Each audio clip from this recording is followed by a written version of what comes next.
Les stories Instagram, c'est un outil hyper puissant pour ta création de contenu, pour ton business, pour ton projet. Seulement voilà, je m'en aperçois au quotidien avec les personnes qui suivent ces vidéos, avec les élèves de mes formations. La plupart des gens ne comprennent pas vraiment l'algorithme qui se cache derrière les stories Instagram. Les gens ne comprennent pas vraiment comment ça se fait qu'ils aient 2000 abonnés mais qu'ils fassent que 400-500 vues en story. Et dans cette vidéo, je vais te donner 3 astuces qui vont te permettre, toi, dès aujourd'hui, d'avoir beaucoup plus de vues en story. C'est des astuces que j'ai tirées de plusieurs années d'expérience. Ça fait plusieurs années que je gagne ma vie sur les réseaux sociaux, Instagram, YouTube. Et je te propose qu'on commence tout de suite avec le vif du sujet et la première astuce pour avoir plus de vues en story Instagram. La première chose qu'il faut comprendre, c'est que l'algorithme d'Instagram différencie une story que tu rajoutes à une story et une nouvelle story. Alors qu'est-ce que ça veut dire? Si tu as posté une story ce matin à 10h et qu'aujourd'hui à 20h, tu en remets une autre. C'est juste une story que tu rajoutes par-dessus une autre. Donc aux yeux d'Instagram, c'est toujours une seule et même grosse story.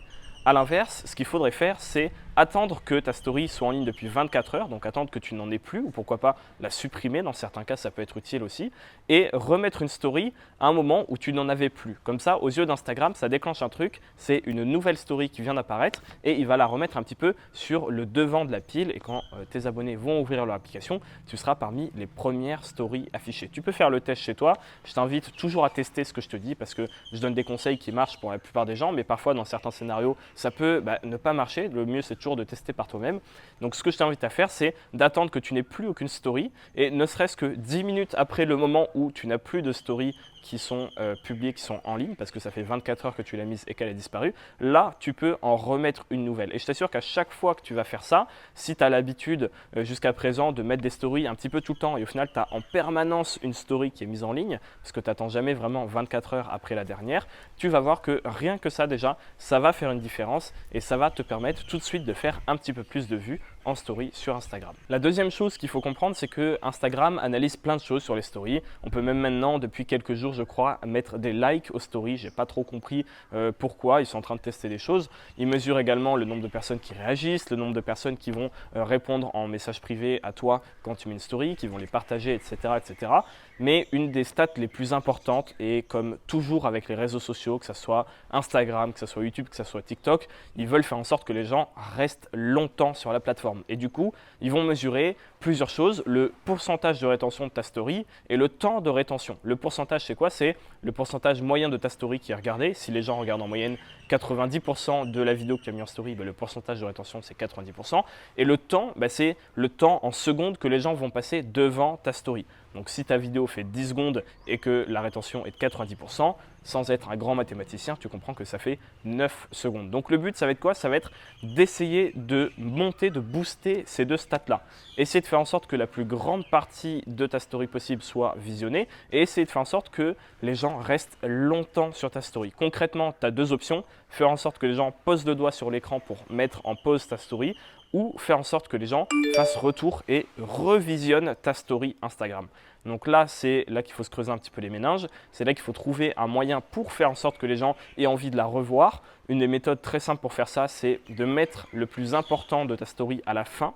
Si, je ne sais pas, moi, tu es à New York et tu es là, tu filmes la Statue de la Liberté, tu fais ta story et si juste à la dernière seconde, on voit la Statue de la Liberté et tu zoomes, les gens ils vont se dire « Oh putain, c'est la Statue de la Liberté ou pas, je ne sais pas ». Ils vont revenir en arrière pour le revoir et ils vont être obligés de tout revisionner. Sur TikTok également, c'est un principe qui est vachement utilisé, mettre le plus croustillant à la fin, comme ça tu es obligé de te retaper toute la vidéo pour la voir. Et là, ça fait péter tes stats évidemment.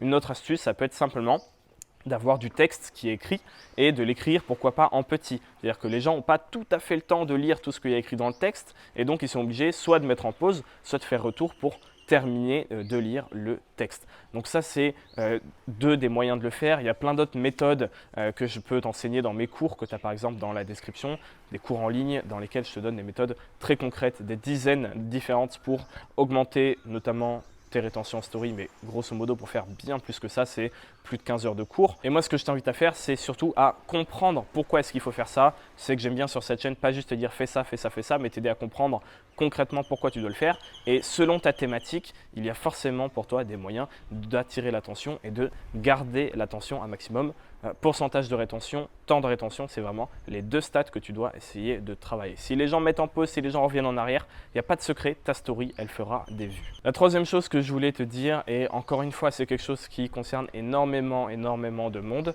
c'est d'arrêter de poster des stories juste pour poster des stories, et je vais te dire ce que tu dois faire à la place. Pourquoi est-ce qu'il faut arrêter en général de poster pour poster? Que ce soit des stories Instagram, un message sur Telegram, une vidéo TikTok, une vidéo YouTube, ce que tu veux, peu importe la plateforme, arrête de mettre en ligne du contenu juste parce qu'il faut mettre en ligne du contenu. Arrête de dire, bon ben j'ai rien mis aujourd'hui, bon je vais mettre ça, c'est pas top, c'est pas mon meilleur contenu, mais je vais le mettre parce que comme ça comble un vide. Il n'y a pas de vide à combler. Sur Internet, peu importe la thématique, il y a du contenu. En veux-tu, en voilà, dans tous les sens, c'est pas compliqué. Tu peux t'intéresser à un truc le plus obscur avec des dizaines de fans en France, vraiment, je sais pas, une passion que personne ne fait. Il y aura du contenu là-dessus sur Internet. Okay, donc, peu importe de quoi tu parles, peu importe ta thématique, ne te dis pas que tu dois combler un vide. Il n'y a aucun vide. Ton audience, s'ils veulent consommer du contenu, ils peuvent déjà le faire. Qu'est-ce que cherche ton audience? Consommer du contenu unique, du contenu de qualité. Aujourd'hui, l'offre, elle est partout. Okay, ce qu'il faut soigner, ce n'est pas la quantité de l'offre, c'est la qualité de cette offre que tu vas donner. Donc arrête de mettre des stories pour revenir à notre situation, juste pour mettre des stories. Pourquoi? Parce que déjà ton audience, elle va le zapper, donc ça va servir à rien, ça va juste baisser tes stats, ça va juste montrer à Instagram que finalement tes stories, les gens n'ont pas trop l'habitude de les regarder, ils ont même plutôt l'habitude de les zapper. Et essaie de commencer à poster moins souvent, mais de la qualité. C'est aussi quelque chose que fait l'algorithme des stories sur Instagram, c'est qu'il va savoir en moyenne si tes stories elles sont intéressantes ou pas. Si tu as un concurrent, si tu as d'autres comptes Instagram, j'en sais rien, tu vas voir que à ratio d'abonnés égal, tout le monde ne fait pas le même nombre de vues de story pour plein de raisons. Et une des raisons, c'est justement que Instagram sait que ce compte-là, en moyenne, il est intéressant, mais pas trop. Ce compte-là, les stories intéressent jamais personne. Ce compte-là, par contre, il poste pas souvent des stories, mais dès qu'il en met, les gens reviennent, les gens restent dessus, et donc il va les booster en avant. Donc encore une fois, je te l'ai répété plein de fois, privilégie la qualité à la quantité. Ne mets pas des stories juste pour mettre des stories. Si tu n'as rien à mettre, profites-en pour que ta story arrive à son terme et repartir sur une nouvelle story d'un point de vue algorithmique dès demain. Et réfléchis à ce que tu peux faire. Envoie de la qualité et pas de la quantité. Avec Instagram, c'est hyper simple. Une story, ça prend littéralement quelques secondes à faire. Donc si tu veux t'appliquer, faire un truc bien, si tu passes 20-30 minutes à faire une story sur un logiciel de montage ou j'en sais rien, tu peux vraiment avoir un niveau qui est plus travaillé que 99% de ce qu'on trouve sur Instagram. Donc ne poste pas juste pour poster parce que de toute façon les gens vont zapper la story. Aux yeux d'Instagram, tes stories seront moins intéressantes et donc il va moins mettre en avant les prochaines, même si les prochaines sont de qualité. Donc ça, c'est vraiment un conseil que je t'invite à suivre concrètement. Je sais que tu auras envie de poster, mais il faut se retenir et il faut attendre pour envoyer des trucs de qualité. Et un moyen très simple de savoir si tes stories sont intéressantes, si elles sont plus ou moins intéressantes qu'avant, ça reste quand même de le demander à ton audience parce que c'est les premiers concernés, c'est pour eux que tu crées du contenu. Donc demande-leur s'ils préfèrent que tu postes à telle fréquence ou telle fréquence. Demande-leur encore une fois avec un sondage sur Instagram, c'est hyper simple de le faire. Tu n'as aucune raison de ne pas demander l'avis à ton audience. Si tu as aimé cette vidéo et que tu as envie d'avoir des résultats sur Instagram ou YouTube, je t'invite à cliquer sur la vidéo qui apparaît à l'écran dans laquelle je te présente une application que j'utilise personnellement, une des rares applications que j'utilise pour analyser mes comptes YouTube et Instagram et pour les faire exploser tout simplement. Je ne vais pas t'en dire plus, je te laisse cliquer dessus si tu es intéressé, mais crois-moi, c'est une start-up française et c'est vraiment une pépite. Sur ce, moi je te dis merci d'avoir regardé la vidéo et à la prochaine.